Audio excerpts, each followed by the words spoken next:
Au nom du Père, du Fils et du Saint-Esprit, Amen. Rends-moi justice, ô mon Dieu, défends ma cause contre un peuple sans foi. De l'homme qui ruse et trahit, libère-moi. C'est toi, Dieu, ma forteresse. Pourquoi me rejeter, pourquoi vais-je assombri, pressé par l'ennemi? Envoie ta lumière et ta vérité, qu'elle guide mes pas et me conduise à ta montagne sainte, jusqu'en ta demeure. J'avancerai jusqu'à l'autel de Dieu, vers Dieu qui est toute ma joie. Je te rendrai grâce avec ma harpe, Dieu, mon Dieu. Pourquoi te désoler, ô mon âme, et gémir sur moi? Espère en Dieu, de nouveau je rendrai grâce, il est mon Sauveur et mon Dieu. Gloire au Père, au Fils et au Saint-Esprit, comme il était au commencement, maintenant et toujours, dans les siècles des siècles. Amen.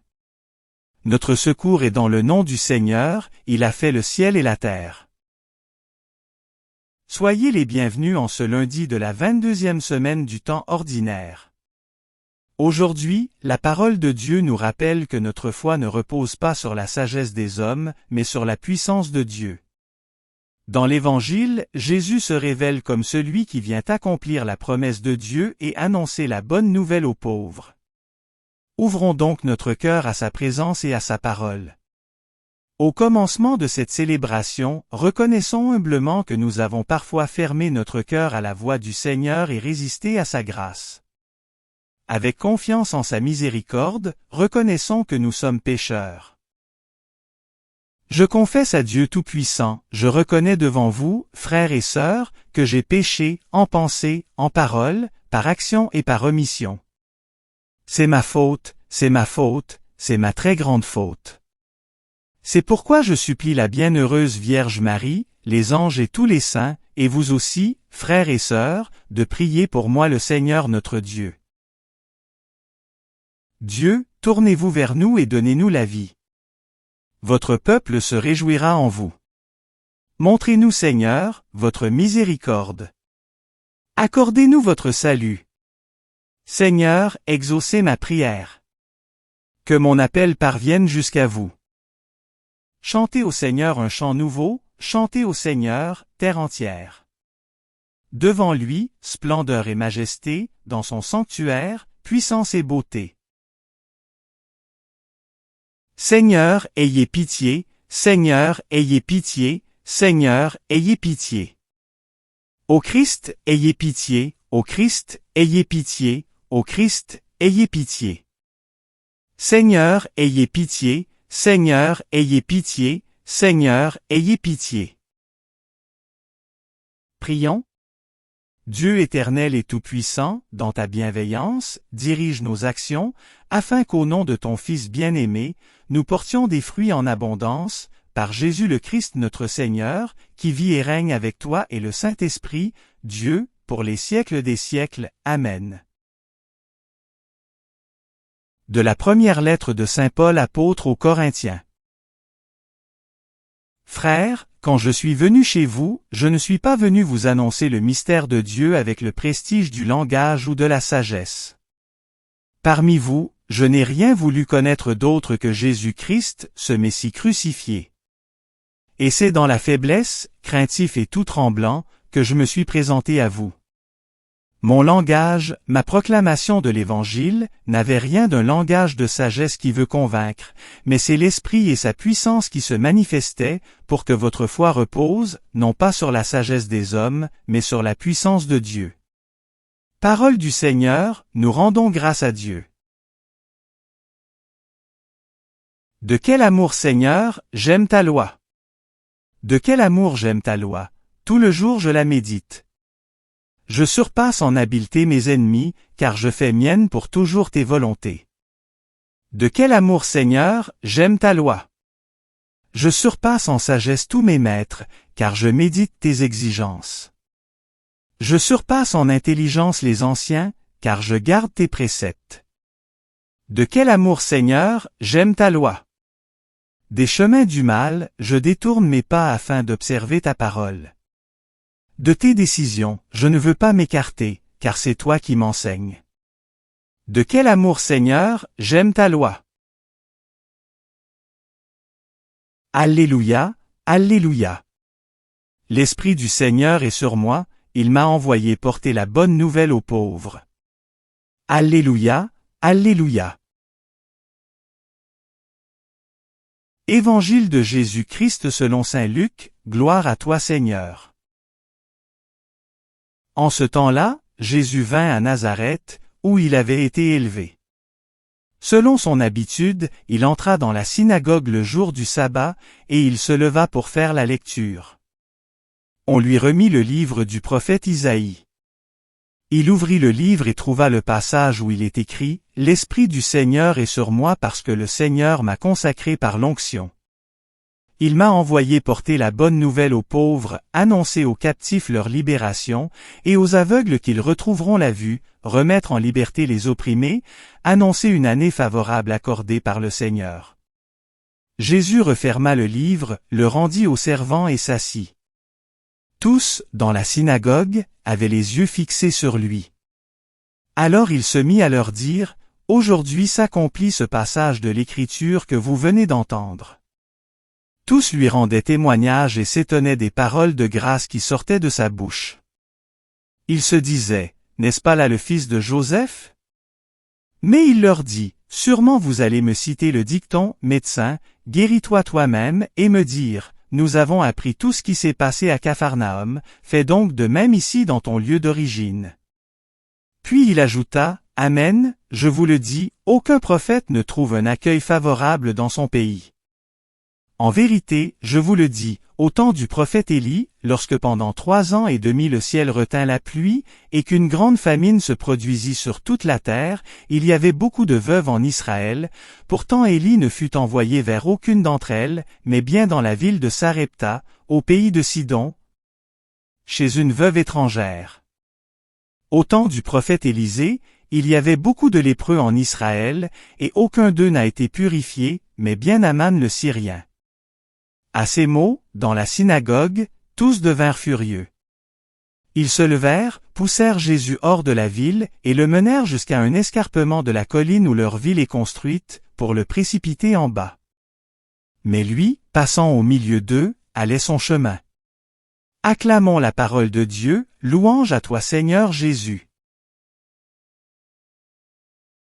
Il existe une manière d'entendre la parole de Dieu sans véritablement l'écouter. Nous pouvons connaître les textes, avoir entendu le même évangile de nombreuses fois et pourtant passer à côté de celui qui nous parle.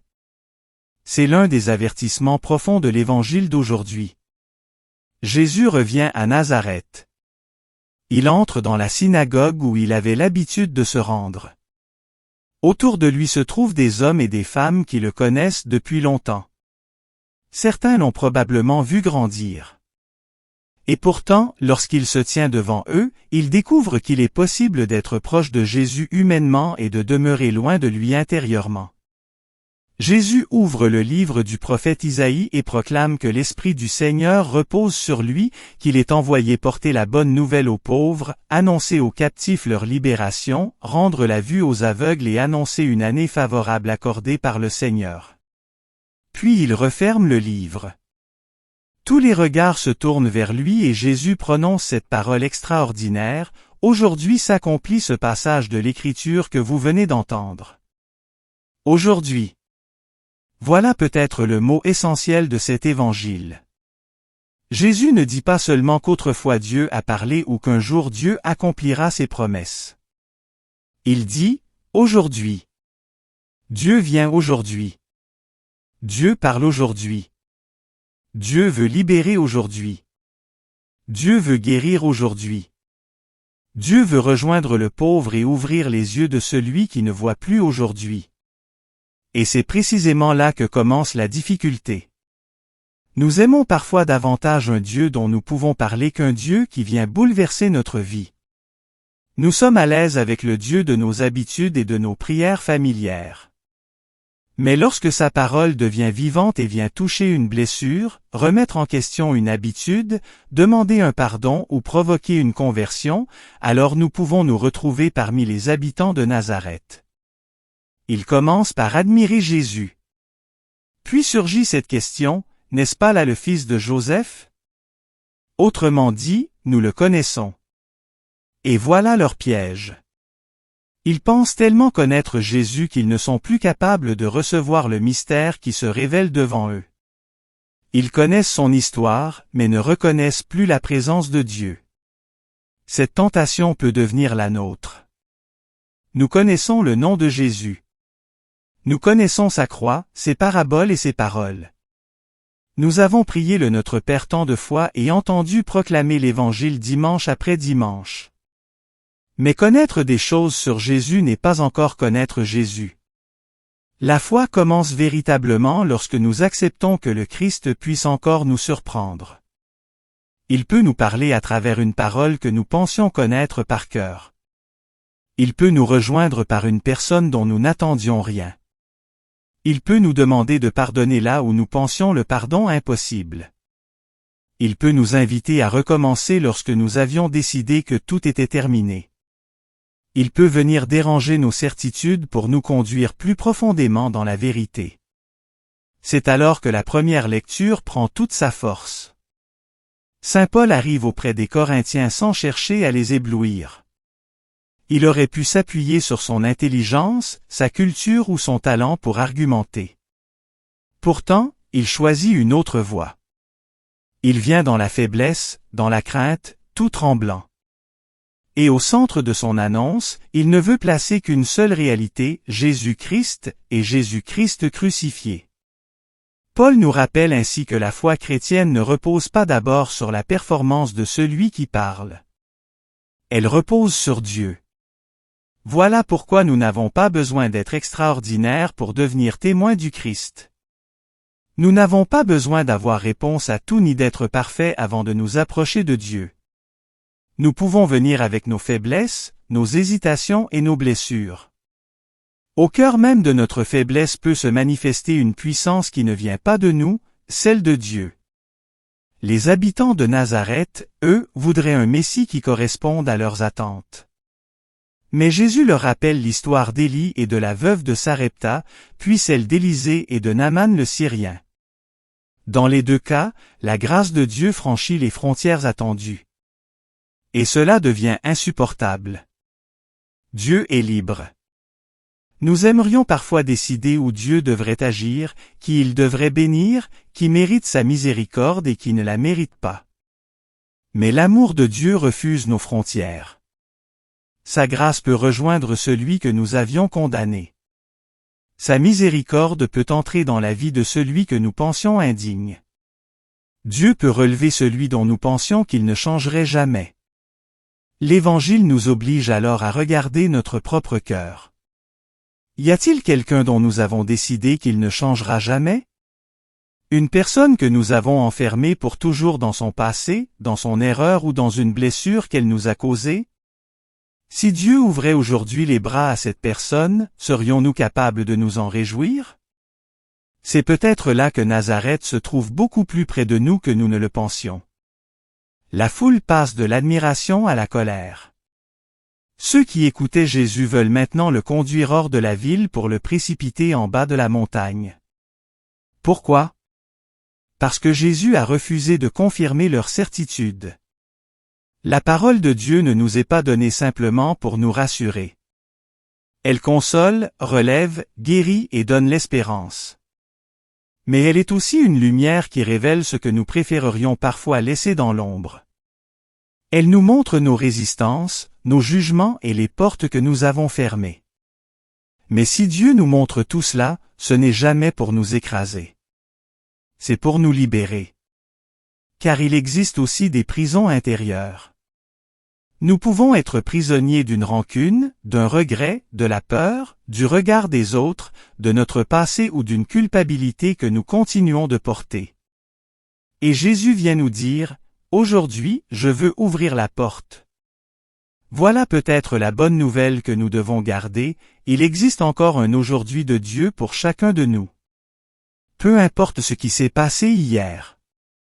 Aujourd'hui, Dieu peut recommencer quelque chose. Aujourd'hui, un pardon peut commencer. Aujourd'hui, une blessure peut être confiée au Seigneur. Aujourd'hui, quelqu'un qui avait perdu l'espérance peut la retrouver. Aujourd'hui, celui qui s'était éloigné peut faire un premier pas vers Dieu. Aujourd'hui, nous pouvons décider de ne plus laisser notre passé gouverner entièrement notre avenir. Mais pour cela, il faut accepter Jésus tel qu'il est, et non tel que nous voudrions qu'il soit. Il faut accueillir le Christ crucifié dont parle saint Paul, ce Dieu qui ne sauve pas par la domination mais par l'amour, un Dieu dont la puissance se manifeste jusque dans la faiblesse de la croix. Et lorsque nous nous sentons faibles, lorsque nous ne savons plus quoi dire dans notre prière, lorsque notre foi semble petite ou que nous traversons une épreuve, souvenons-nous de Paul, il est venu faible, craintif et tremblant, et pourtant Dieu a agi. Dieu n'attend pas toujours notre force. Il demande notre disponibilité. Demandons-lui donc de nous empêcher de croire que nous le connaissons tellement que nous n'avons plus rien à recevoir de lui. Demandons-lui un cœur capable d'être encore surpris par sa parole, d'accueillir sa miséricorde et de la laisser rejoindre ceux que nous avons du mal à aimer. Et surtout, gardons dans notre cœur cette parole de Jésus, aujourd'hui. Pas demain. Pas lorsque nous serons meilleurs. Pas lorsque toutes nos difficultés auront disparu. Aujourd'hui. Aujourd'hui, Seigneur, viens visiter ce qui est pauvre en nous. Libère ce qui est captif. Ouvre nos yeux. Guéris ce qui est blessé. Fais tomber les murs que nous avons construits autour de notre cœur. Et lorsque tu passeras au milieu de notre vie, comme tu es passé au milieu de la foule de Nazareth, donne-nous la grâce de ne pas te laisser partir. Donne-nous la grâce de te reconnaître, de t'accueillir et de marcher avec toi. Amen. Le Seigneur soit avec vous, et avec votre esprit. Élevons notre cœur, nous le tournons vers le Seigneur. Rendons grâce au Seigneur notre Dieu, cela est juste et bon. Vraiment il est juste et bon de te louer, Seigneur notre Dieu. À toi, Dieu notre louange, nous t'acclamons, tu es Seigneur.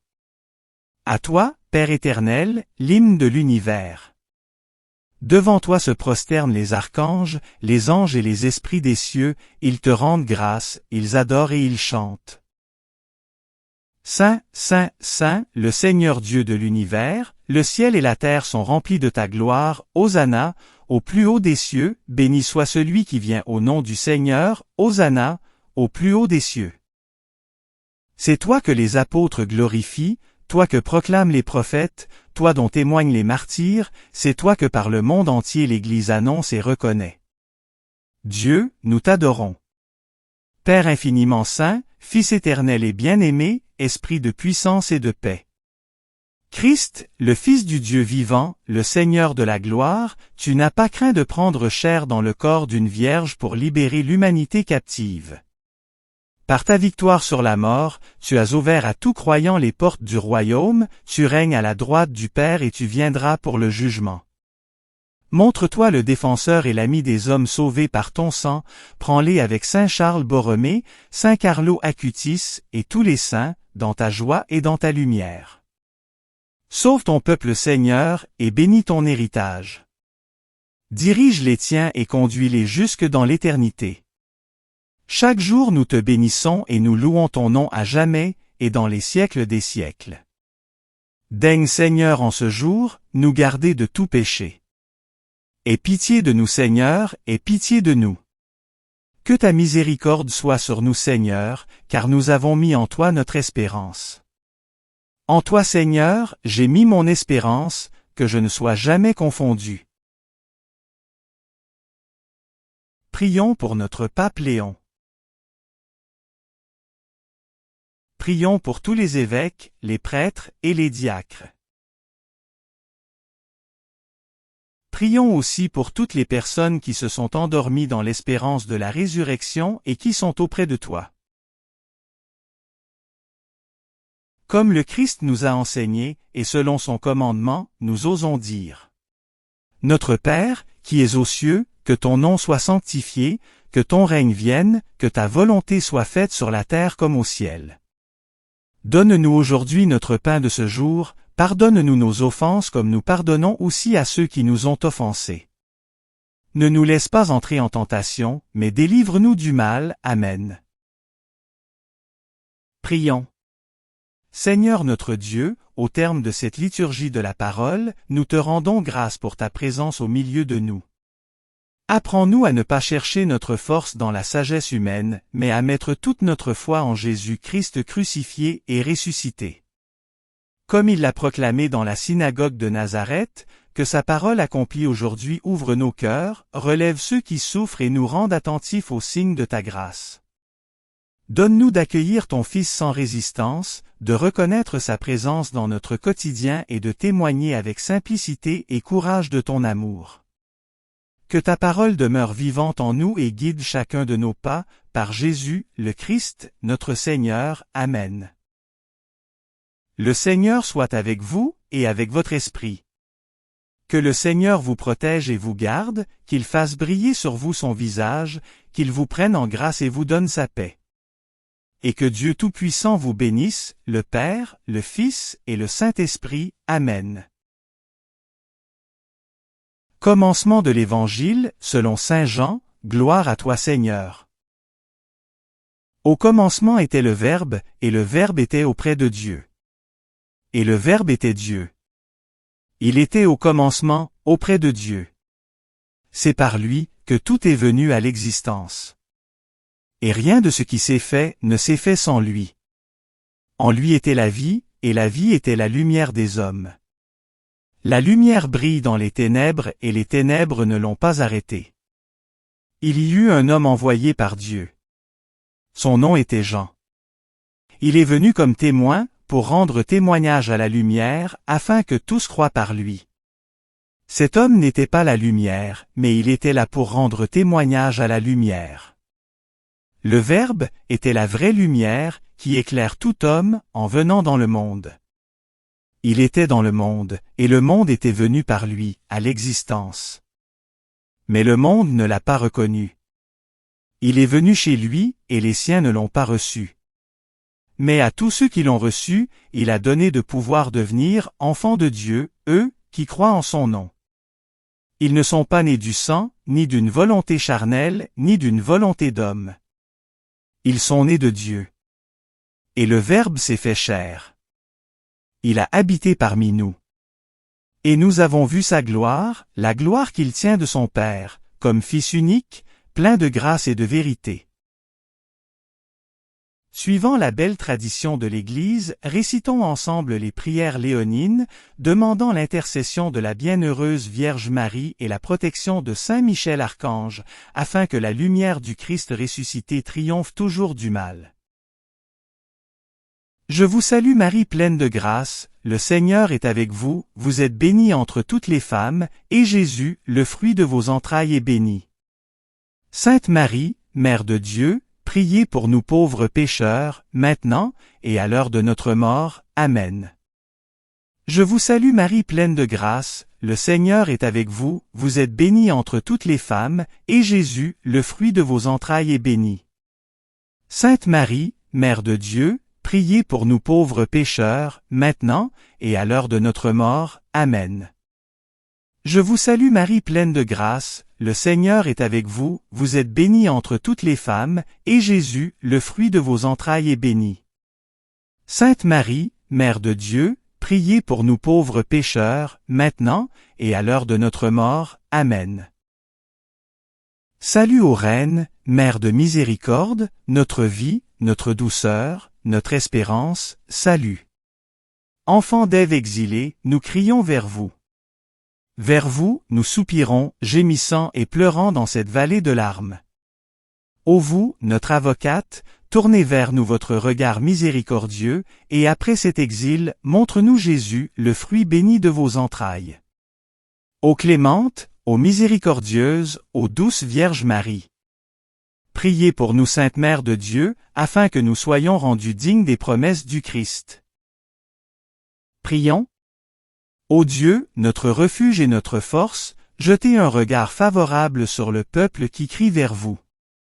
Par l'intercession de la glorieuse et immaculée Vierge Marie, Mère de Dieu, de Saint Joseph son époux, et de vos bienheureux apôtres Pierre et Paul, et de tous les saints. Écoutez avec bienveillance et miséricorde les prières que nous vous adressons, pour la conversion des pécheurs, et pour la liberté et le triomphe de notre Sainte Mère l'Église, par le Christ notre Seigneur. Saint Michel Archange, défendez-nous dans le combat, soyez notre secours contre la malice et les embûches du démon. Que Dieu lui fasse sentir son empire, nous vous en supplions. Et vous, prince de la milice céleste, repoussez en enfer, par la force divine, Satan et les autres esprits mauvais qui rôdent dans le monde, en vue de perdre les âmes, ainsi soit-il. Cœur sacré de Jésus, ayez pitié de nous. Cœur sacré de Jésus, ayez pitié de nous. Cœur sacré de Jésus, ayez pitié de nous. Sacré cœur de Jésus, rendez mon cœur semblable au vôtre. Merci d'avoir prié avec nous. Si vous avez aimé cette vidéo, soutenez notre mission d'évangélisation en cliquant sur le pouce, en vous abonnant à notre chaîne, en activant les notifications et en partageant cette vidéo à vos amis. Pour plus de prières et d'activités, visitez notre site web sur http://oratoiresacrécoeur.wixsite.com/site. Ou suivez-nous sur Facebook, sur notre compte Oratoire Sacré-Cœur. Allez maintenant porter l'Évangile au monde.